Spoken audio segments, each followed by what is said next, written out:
What's going on, everyone? Welcome back to the channel, man. And it's actually been a second, at least like a couple weeks since I've even talked about the iPhone 6s Plus.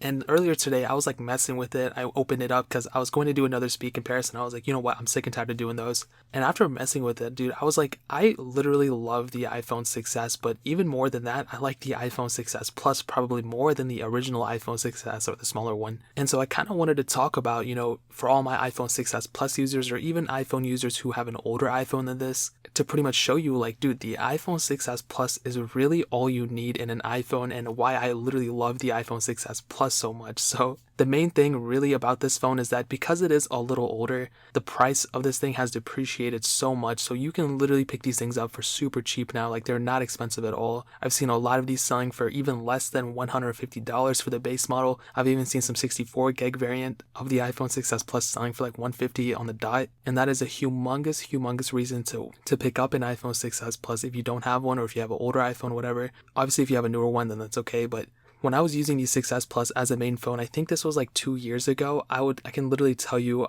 going from a 6 Plus to a 6s Plus, that was a humongous shift in like my daily life, because on the 6 Plus it just seemed like everything was kind of just like a half a second slower, or like couldn't really do everything that maybe like an Android counterpart could do. But when I switched to a 6s Plus, I noticed how crazy fast everything was, how pretty much everything was instantaneous at the time being. And even now with iOS 13, I have the betas on it, and I can tell you this phone is still like a piece of art. It's so timeless. I love it so much. And I'm glad that the price has kind of depreciated more than the phone actually has.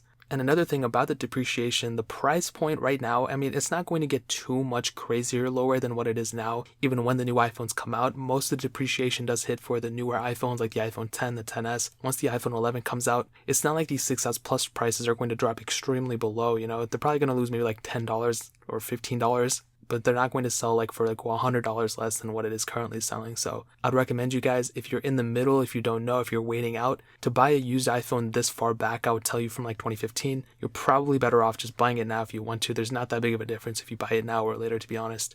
Now, another humongous thing about the iPhone 6s Plus is the fact that there's different storage variants. So because of that, you have the 16, the 32, 64, and 128 gig models. So basically what that means is that there's different price points per different model. So obviously the most expensive one is going to be the 128 model. But let's say you don't have like $200 to drop on that, or $250 or whatever the case is. You can go and get the 64 gig model if you want. And if that's too much, you can get the 32 or the 16 gig model. So I would probably recommend you guys not to get the 16 gig model. That's really low. But if you don't have enough funds or whatever to do it, you can go and kind of fluctuate the price points and kind of pick which one kind of fits your price tag. So that's another huge thing about the iPhone 6s Plus. And obviously, looking around the body, like, the build quality is not bad, the screen isn't bad, it definitely, it's not an OLED display, it's not like a 1440p display, but it's 1080p, same resolution as the Note 10s, believe it or not, the smaller one. And it doesn't feel like a cheap phone at all. And because this one was the successor to the 6 Plus, they kind of fixed up a lot of the bend gate issues and everything. So even though you might still run into an issue if you drop it too hard or whatever, it's not going to be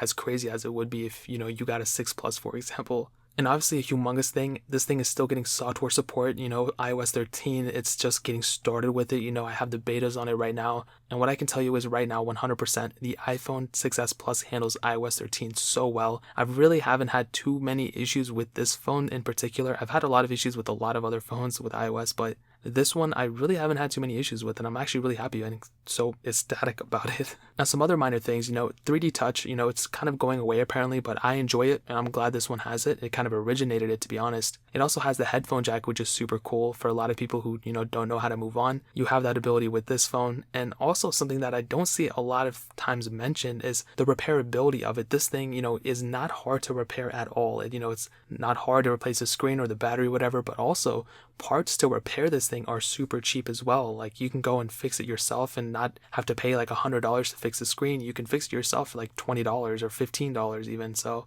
if I were to use this phone still, I wouldn't be afraid of like, dropping it. I mean, obviously I wouldn't want to drop it to begin with, but you have that kind of comfort in your mind that in case something does go wrong, you can go and fix it yourself if you have to.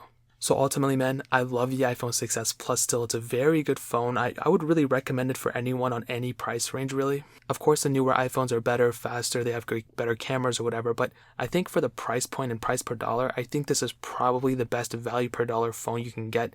Probably close to the iPhone SE. I mean, that's still up there, but I like a bigger phone, so this one I'm already more like suited towards, in my opinion. But ultimately, I love this phone. Hopefully you love it too. If you've owned the iPhone 6s Plus, let me know your experience with it down in the comment section below. I'll be reading them, so let me know down there. But that is pretty much it. If you guys have any other questions or anything, leave it down in the comment section as well. Hit that like button, that would mean so much, but definitely hit that subscribe button. Every single subscriber that we get really does count, so it means so much if you guys can hit that. Also, check out the other links down in the description as well. My Twitter, my Instagram, my second channel. All those links are linked down below. I would really appreciate it if you guys could check it out. But more importantly than everything else, I love every single one of you guys. Hopefully I'll catch you guys in the next video. Peace out till